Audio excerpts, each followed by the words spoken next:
Throughout my life, I've been obsessed with true crime among other things.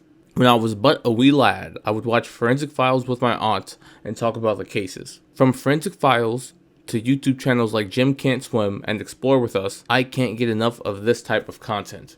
I've often wished I could serve on the jury so I could play detective. Unfortunately, that statement alone disqualifies me from serving on most juries in America. I have always had an extreme fascination with criminology and psychology. The human mind is one of the most fascinating things in the world. And even with all of the scientific advances we've made, we still have yet to fully understand it.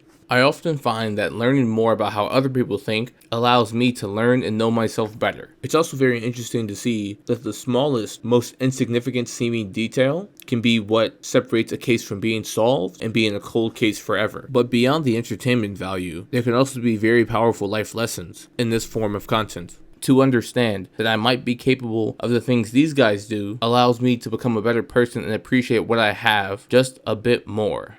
This is the concept of embracing your shadow. Jung didn't believe that you could be a good person until you realized your capacity for evil. I don't mean acted it out in the world. You see, because there's a big difference between someone who's naive and is a good person.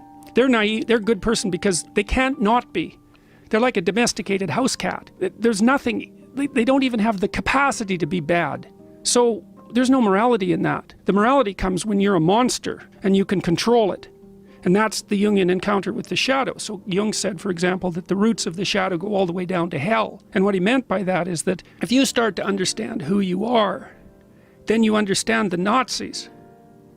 And who wants to understand the Nazis?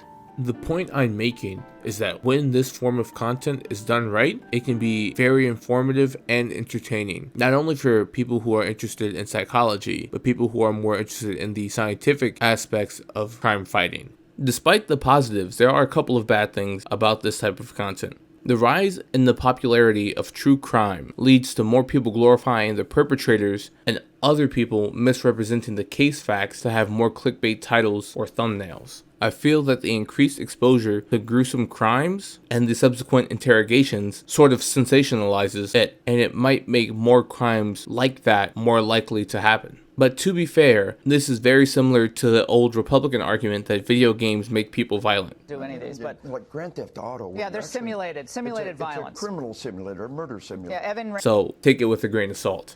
And being fair, the glorification of serial killers and such has always been a thing. Ted Bundy has been idolized by edgy teenage girls for years, so it's nothing new. But I think there is a solid chance that people have always been this way, and that the internet just allows us to see more of it. And to the point I made about people misrepresenting facts of the case, even that could just be people understanding the facts of a case differently than I do. Don't do crime. That stuff is bad.